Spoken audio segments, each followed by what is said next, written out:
ദൈവനാമത്തിൽ എല്ലാവർക്കും എൻ്റെ വന്ദനം. ഇന്ന് അച്ഛൻ പറഞ്ഞതുപോലെ സീനിയർ സിറ്റിസൺസ് ഡേ ആയി മാറ്റിവെച്ചിരിക്കുകയാണ്. അതിൽ ഒരാളായിട്ടാണ് ഞാൻ ഇന്ന് വീണ്ടും നിങ്ങളുടെ മുമ്പാകെ നിൽക്കുന്നത്. ഒരു നിമിഷം നമ്മുടെ തലകളെ വണക്കാം, പ്രാർത്ഥനയ്ക്കായി. സ്വർഗസ്ഥനായ ഞങ്ങളുടെ പിതാവേ, തന്നുകൊണ്ടിരിക്കുന്ന നന്മകൾക്ക് എന്ത് നന്ദി ചൊല്ലേണ്ടു എന്ന് ഞങ്ങൾക്കറിയില്ല. ഈ ദിവസത്തിൻ്റെ അതിരാവിലെ സമയം ഈ ദേവാലയത്തിൽ കടന്നു വരുന്നത് ആരാധിക്കുന്നതിനും ദൈവത്തെ സ്തോത്രം ചെയ്യുന്നതിനും തന്ന വൻ കൃപയ്ക്കായി നന്ദിയോട് സ്തോത്രം ചെയ്യും. അപ്പ പിതാവേ, കടന്നു വന്നിരിക്കുന്ന ഓരോരുത്തരെയും കരങ്ങളിൽ വെച്ച് പ്രാർത്ഥിക്കുന്നു. പലവിധ പ്രയാസങ്ങളിൽ കൂടി, പ്രതിസന്ധികളിൽ കൂടി, രോഗങ്ങളിൽ കൂടി, ഒറ്റപ്പെടലിൽ കൂടി വന്നിരിക്കുന്ന പലരും ഉണ്ടാവാം. പിതാവേ, ഈ സമയം അവരുടെ ഹൃദയങ്ങളിൽ കൂടി അവിടുത്തെ ഇടപെടൽ നടത്തേണ്ടത്. ഇന്ന് ദേവാലയം വിട്ടു പോകുമ്പോൾ അവർക്കൊരാശ്വാസവും സമാധാനവും ഒന്ന് കൊടുക്കേണ്ടത്. ഇന്ന് വരാൻ സാധിക്കാതെ പോയവരെ കരങ്ങളിൽ വെച്ച് പ്രാർത്ഥിക്കുന്നു. അവർ ഇരിക്കുന്ന സ്ഥാനങ്ങൾ അവരോട് കൂടെ ഇരിക്കണമേ. ഇന്ന് തലകളെ വടക്കിയിരിക്കുന്ന ഓരോരുത്തരെയും കരങ്ങളിൽ വീണ്ടും സമർപ്പിക്കുന്നു. അവിടുന്ന് അവരുടെ മനസ്സിനെ ശാന്തമാക്കണം, ഏകാഗ്രമാക്കണമേ. വചനം കേൾക്കുന്നവരും അവരുടെ ഹൃദയങ്ങളെ, മനസ്സിനെ ഒരുക്കണമേ. വിശിഷ്യ അച്ഛനെയും കൊച്ചമ്മയും കരങ്ങളിൽ വെച്ച് പ്രാർത്ഥിക്കുന്നു. അവിടുത്തെ കൃപയാലവിടുന്ന് നിറയ്ക്കണം, കൂടുതലായി ശക്തീകരിക്കണേ, ബലപ്പെടുത്തണമേ. അപ്പ പിതാവേ, അവസാനമായി എളിയദാസിനെ കരങ്ങളിൽ വയ്ക്കുന്നു. ശിരസിനെ നിൽക്കാൻ ഞാൻ യോഗ്യനല്ല. അവിടുന്ന് എന്നെ ഇത്രത്തോളം കൈപിടിച്ച് നടത്തിയ വൻ കൃപയ്ക്കായി സ്തോത്രം ചെയ്യുന്നു. സംസാരിക്കാൻ അറിയില്ല പിതാവേ, അവിടുന്ന് എൻ്റെ അധരങ്ങളിൽ കൂടി ജനത്തിന് സന്ദേശം കൊടുക്കണമേ. പിതാവേ, എല്ലാം ഞങ്ങൾക്ക് വേണ്ടി ക്രൂശിൽ സ്വന്തം ജീവൻ കൊടുത്ത ക്രിസ്തുവിൻ്റെ നാമത്തിൽ തന്നെ ആമേൻ. പ്രിയപ്പെട്ടവരെ, നമ്മുടെ അല്പസമയത്തെ ചിന്തയ്ക്കായി മുതിർന്ന പൗരന്മാരെ പറ്റി ചിന്തിക്കാനാണ് ആഗ്രഹിക്കുന്നത്. വിശുദ്ധ വേദപുസ്തകത്തിൽ മുതിർന്നവരെ പറ്റി ധാരാളം പറഞ്ഞിട്ടുണ്ട്. അതിൽ ഒന്ന് രണ്ട് ചിന്തകൾ വളരെ ചുരുക്കമായി നിങ്ങളുടെ ശ്രദ്ധയിൽപ്പെടുത്താനാണ് ആഗ്രഹിക്കുന്നത്. ഇന്ന് ഏവൻഗേലിയൻ വായിച്ച ഭാഗത്തിൽ ലൂക്കോസിൻ്റെ സുവിശേഷം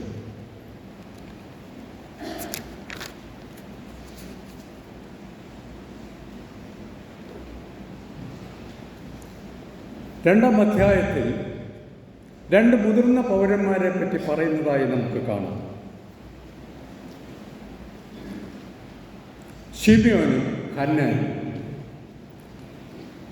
അവർ കർത്താവിനെ കാണും മുമ്പേ മരിക്കയില്ല എന്ന് പരിശുദ്ധാത്മാവിനാൽ അരുളപ്പാടുണ്ടായിരുന്നു. ലൂക്കോസ് 2-ാം അധ്യായം 25 മുതൽ 28 വരെ ഇപ്രകാരം കാണുന്നു. യെരുശലേമിൽ ശിമിയോൻ എന്നു പേരുള്ളൊരു മനുഷ്യൻ ഉണ്ടായിരുന്നു. ഈ മനുഷ്യൻ നീതിമാനും ഇസ്രയേലിൻ്റെ ആശ്വാസത്തിനുമായി കാത്തിരുന്നവനും ആയിരുന്നു. പരിശുദ്ധാത്മാവും അവൻ്റെ മേൽ ഉണ്ടായിരുന്നു. കർത്താവിൻ്റെ ക്രിസ്തുവിനെ കാണും മുമ്പേ മരണം കാണുകയില്ല എന്ന് പരിശുദ്ധാത്മാവിനാൽ അവന് അരുളപ്പാട് ലഭിച്ചിരുന്നു. അവൻ ആത്മനിയോഗത്താൽ ദേവാലയത്തിൽ ചെന്ന് യേശു എന്ന പൈതലിനും വേണ്ടി ന്യായപ്രമാണത്തിൽ ചട്ടപ്രകാരം അമ്മയപ്പന്മാർ അവനെ അകത്ത് കൊണ്ടുചെന്നപ്പോൾ അവൻ അവനെ കയ്യിലേന്തി ദൈവത്തെ പുകഴ്ത്തി. ഇപ്പോൾ നാഥ, തിരുവചനം പോലെ നീ അടിയനെ സമാധാനത്തോടെ വിട്ടയക്കുന്നു. ഇതിൻ്റെ പശ്ചാത്തലം നമുക്കറിയാം. യേശുവിൻ്റെ ജനനശേഷം ശുദ്ധീകരണകാലം കഴിഞ്ഞപ്പോൾ ന്യായപ്രമാണത്തിൽ പറഞ്ഞിരിക്കുന്ന പോലെ യാഗം കഴിപ്പാനായി അമ്മയപ്പന്മാർ അവനെ യെരൂശലേമിലേക്ക് കൊണ്ടുപോയി. അവിടെ സംഭവിച്ചതാണ് മുകളിൽ വായിച്ച വേദഭാഗം. താഴേക്ക് വായിക്കുമ്പോൾ 36-ാം വാക്യം മുതൽ ഇപ്രകാരം കാണുന്നുണ്ട്. ആശേർ ഗോത്രത്തിൽ ഫനുവേലിൻ്റെ മക്കളായ ഹന്ന എന്നൊരു പ്രവാചകയുണ്ടായിരുന്നു. അവൾ കന്യാകാലത്തിൽ പിന്നെ ഭർത്താവിനോടുകൂടെ 7 സംവത്സരം കഴിഞ്ഞ് 84 സംവത്സരം വിധവയും വയസ്സ് ചെന്നവളുമായി ദേവാലയം വിട്ടുപിരിയാതെ ഉപവാസത്തോടും പ്രാർത്ഥനയോടും കൂടെ രാവും പകലും ആരാധന ചെയ്തു പോകും. ആ നാഴിക അവളും അടുത്തു ചെന്ന് ദൈവത്തെ സ്തുതിച്ചു. യെരൂശലേമിൻ്റെ വീണ്ടെടുപ്പിനെ കാത്തിരിക്കുന്ന എല്ലാവരോടും അവനെക്കുറിച്ച് പ്രസ്താവിച്ചു. ഇവിടെ നാം കണ്ടത് 2 മുതിർന്ന പൗരന്മാരെ ദൈവം അനുഗ്രഹിക്കുന്നതായിട്ടാണ്. 1-ാം അധ്യായത്തിലും ലൂക്കോസ് 1-ാം അധ്യായത്തിലും നമുക്ക് 2 മുതിർന്ന പൗരന്മാരെ കാണുവാൻ സാധിക്കും. സെഖര്യാവ്, എലിസബത്ത്. 2 പേരും വൃദ്ധരും വയസ്സ് ചെന്നവരുമായിരുന്നു. അവരെയും ദൈവം അനുഗ്രഹിച്ചതായി നമുക്ക് കാണാം. ഇതൊക്കെ ന്യായപ്രമാണം അനുസരിച്ചാണ് സംഭവിച്ചത്. ഉൽപ്പത്തിയിലേക്ക് പോയി കഴിഞ്ഞാൽ ഉൽപ്പത്തി പുസ്തകത്തിലും നമുക്ക് കാണുവാൻ സാധിക്കും, നോഹയുടെ കാലശേഷം ദൈവം അബ്രഹാമിനെ വിളിക്കുന്നതായി. 75-ാം വയസ്സിലാണ് അബ്രഹാമിനെ വിളിക്കുന്നത്. അവൻ സ്വന്തം വീടും ചാർച്ചക്കാരും ദേശവുമൊക്കെ വിട്ട് ഭാര്യ സാറായുടെ കൈ പിടിച്ച് മറ്റേ കൈയിൽ ഒരു വഴിയും വേണ്ടി പുറപ്പെട്ടു. എവിടെ കാണും, എന്തിനാണെന്ന് ചോദിച്ചില്ല. നമുക്ക് ഒരുപക്ഷെ ചിന്തിക്കാം, സ്വയം ചോദിച്ചെന്നിരിക്കാം, ഒരു സ്വാഭാവികം, എന്താണ് ദൈവം ഇവരെയൊക്കെ ഇത്ര വൈകി വിളിച്ചത്? ശരിയല്ലേ? പ്രിയപ്പെട്ടവരെ, ഇവിടെയാണ് വരുവാനിരിക്കുന്ന തലമുറയ്ക്ക്, പ്രത്യേകിച്ച് മുതിർന്ന പൗരന്മാർക്ക് ദൈവം തരുന്ന ഒരു സന്ദേശം. എന്താണത്? ദൈവത്തിന് അസാധ്യമായത് ഒന്നുമില്ലെന്ന് നമ്മെ ഓരോരുത്തരെയും ഓർമ്മപ്പെടുത്തുകയാണ്. ഇന്ന് മുതിർന്ന പൗരന്മാർ ചിലരെങ്കിലും ചിന്തിക്കുന്നത് എന്താണ്? എനിക്ക് പ്രായമായി, എനിക്കത് പറ്റില്ല, ഇത് പറ്റില്ല എന്നൊക്കെയല്ലേ? നിങ്ങൾ നിരാശപ്പെടരുത്. നിങ്ങൾ 60 കഴിഞ്ഞവർ ഇവിടെ നിൽക്കുന്നുണ്ടെങ്കിൽ നിങ്ങൾ സ്വയം നിൽക്കുന്നതല്ല, സ്വാഭാവികമല്ല. പിന്നെയോ ദൈവം നിങ്ങളെ ഇവിടെ നിർത്തിയിരിക്കുകയാണ്. ദൈവത്തിനൊരു പദ്ധതിയുണ്ട് ഓരോരുത്തരെയും പറ്റി. ചരിത്രത്തിൽ നോക്കിയ ധാരാളം ഉദാഹരണങ്ങൾ കാണാം. സമയത്തിരിക്കൊണ്ട് അതിലേക്ക് കടക്കുന്നില്ല. 1-2 കാര്യങ്ങൾ നിങ്ങൾ എല്ലാവർക്കും അറിയാവുന്ന കാര്യങ്ങളൊക്കെ തന്നെ. വീണ്ടും മോശയെ വളരെ നേരത്തെ വിളിച്ച് മാറ്റി നിർത്തിയെങ്കിലും ദൈവം മോശയെ ഉപയോഗിച്ചത് 80-ാം വയസ്സിന് ശേഷമാണ്. യോഹന്നാൻ വൃദ്ധനും വയസ്സ് ചെന്നവനുമായപ്പോഴാണ് വെളിപാടിൻ്റെ പുസ്തകം എഴുതുന്നത്. പ്രിയപ്പെട്ടവരെ, നിങ്ങളെ ഓരോരുത്തരെയും പറ്റി ദൈവത്തിനൊരു ഉദ്ദേശമുണ്ട്, പദ്ധതിയുണ്ട്. നമ്മെപ്പോലെ ഒരു സാധാരണ ചെറുപ്പക്കാരൻ അമേരിക്കയിൽ ജീവിച്ചിരുന്നു. അവൻ്റെ ജീവിതം ചെറുപ്പകാലം മുഴുവൻ ഒരു പരാജയമായിരുന്നു, ഭൂലോക തോൽവി എന്ന് പറയാം. പല ജോലികളും ചെയ്തു, ഒന്നും വിജയിച്ചില്ല. 35-ാം വയസ്സിൽ അവനൊരു റെസിപ്പി ഉണ്ടാക്കി, ചിക്കൻ ഫ്രൈ ചെയ്യാനായി. പല ഹോട്ടലുകളിലും റെസ്റ്റോറൻറ്റുകളിലും അത് വിൽക്കാനായി ശ്രമിച്ചു. ആരും അവനെ അംഗീകരിച്ചില്ല. തളർന്നില്ല അവൻ സ്വയം ഉണ്ടാക്കി വീട്ടിൽ പല വീടുകളിലും കയറി ഇറങ്ങി വിറ്റു. അതും വിജയിച്ചില്ല. പിന്നീട് പലതും ചെയ്തു, ചെറുതും വലുതുമായ ജോലികൾ, കച്ചവടം ചെയ്തു, എല്ലാം പരാജയമായിരുന്നു. ഒന്നും പച്ചപിടിച്ചില്ല. പലവിധ പ്രയാസങ്ങൾ, പ്രതിസന്ധികൾ, അതിനുപരി മറ്റുള്ളവരുടെ പരിഹാസവും കളിയാക്കലും അവൻ്റെ ജീവിതത്തിലുടനീളം അവൻ നേരിടേണ്ടതായിരുന്നു. കാലം കടന്നുപോയി, അവനും പ്രായമായി, മുതിർന്ന പൗരനായി. അവൻ്റെ സ്വപ്നം അവൻ്റെ മനസ്സിൽ അണയാതെ കിടന്നു, കനലായി. 65-ാം വയസ്സിൽ അവൻ സ്വന്തമായി ഒരു ചെറിയ റെസ്റ്റോറൻറ്റ് തുടങ്ങി. Kentucky fried chicken, KFC. അതിവേഗം ജനം അത് ഏറ്റെടുത്തു, പോപ്പുലറായി. ലോകമെമ്പാടും അതിൻ്റെ ശാഖകളുണ്ടായി.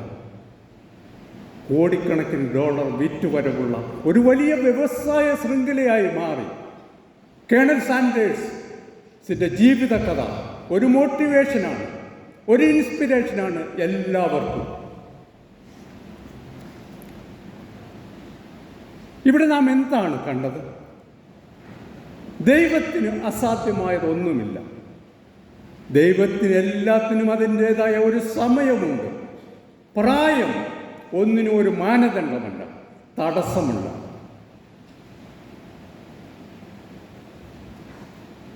ആയിരത്തി 1980 90-ാം വയസ്സിലാണ് അദ്ദേഹം വിട പറയുന്നത്. പ്രിയപ്പെട്ടവരെ, ഇന്ന് മുതിർന്ന പൗരന്മാരെ അലട്ടുന്ന പ്രധാന പ്രശ്നം എന്താണ് നിങ്ങൾക്കറിയാമോ? ഭയം. പ്രത്യേകിച്ച് നിങ്ങൾ തനിയെ താമസിക്കുകയാണെങ്കിൽ. ഇന്ന് നമുക്ക് കാണുവാൻ സാധിക്കും, നമ്മുടെ ചുറ്റുപാടും നമ്മുടെ ദേശത്ത് ലോകമെമ്പാടുമുള്ള മുതിർന്നവർ അവരുടെ ഭവനങ്ങളിൽ ഏക്കരായി കഴിയുന്നത്. അവരാരും അനാഥരല്ല, എല്ലാവരുമുണ്ട്. എന്നാൽ അവർ ഇന്ന് ഏകാന്തതയുടെ തടവറയിലാണ്. ഈ അടുത്ത കാലത്ത് വന്ന ഒരു സർവേ റിപ്പോർട്ട് ഇങ്ങനെ കാണുന്നു: loneliness kills faster than illness. അതായത് ഏകാന്തത രോഗത്തേക്കാൾ വേഗം മനുഷ്യനെ കൊല്ലും. ഏകാന്തത രോഗത്തേക്കാൾ വേഗം മനുഷ്യനെ കൊല്ലും.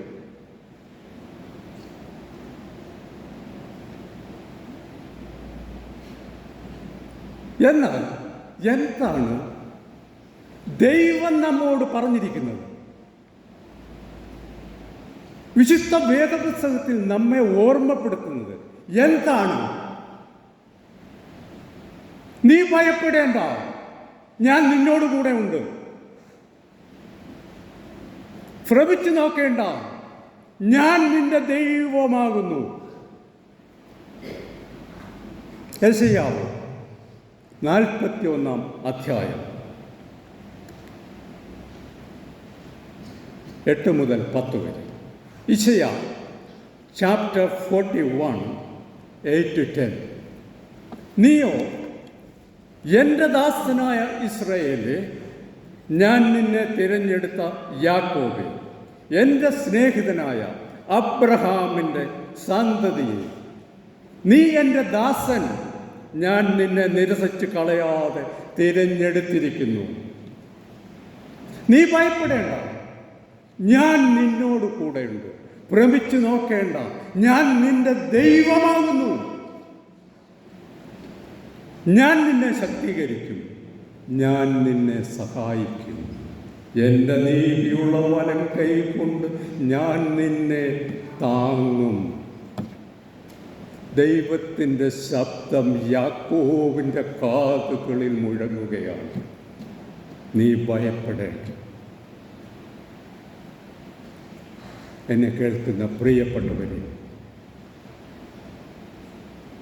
വിശുദ്ധ വേദ പുസ്തകത്തിൽ ഏറ്റവും അധികം ഉപയോഗിച്ചിട്ടുള്ള ഒരു വാക്കാണ് ഭയപ്പെടേണ്ട. 366 പ്രാവശ്യം പറഞ്ഞിട്ടുണ്ട് ഭയപ്പെടേണ്ട എന്ന്. അതായത് ഒരു വർഷത്തിൽ ഓരോ ദിവസവും നമ്മെ ദൈവം ഓർമ്മപ്പെടുത്തുന്നു, നമ്മോട് പറയുന്നു നീ ഭയപ്പെടേണ്ട എന്ന്.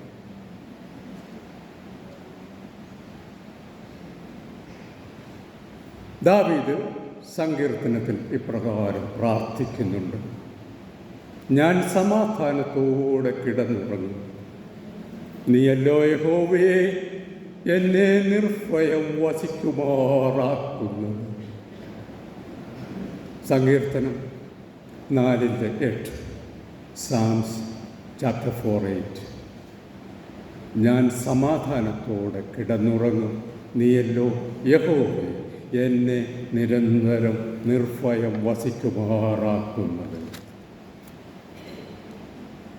എന്നെ കേൾക്കുന്ന പ്രിയപ്പെട്ടവരെ, ഇന്ന് എനിക്ക് നിങ്ങളെ ഓർമ്മപ്പെടുത്താനുള്ളത് എന്താണെന്നോ, ഒരു ദൈവ പൈതലിൻ്റെ അവകാശമാണ് ഭയമില്ലാത്ത ജീവിതം. ഐ റിപ്പീറ്റ്, ഒരു ദൈവ പൈതലിൻ്റെ അവകാശമാണ് ഭയമില്ലാത്ത ജീവിതം. എന്താണ് വേണ്ടത്? Your faith should come over the fear. നിന്റെ വിശ്വാസം ഭയത്തിന് മുകളിൽ വരണം. നിന്റെ വിശ്വാസം ഭയത്തിനു മുകളിൽ വരണം. God bless you all. ഞാൻ എൻ്റെ വാക്കുകൾ അവസാനിപ്പിക്കുന്നു. കർത്താവായ യേശു ക്രിസ്തുവിൻ്റെ കൃപ നിങ്ങളോടെല്ലാവരോടും കൂടെ ഇരിക്കുമാറാകട്ടെ.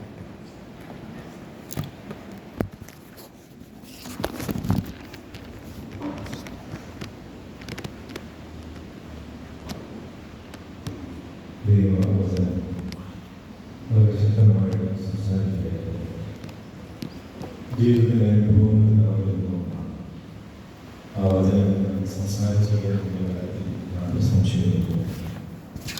അതുകൊണ്ട്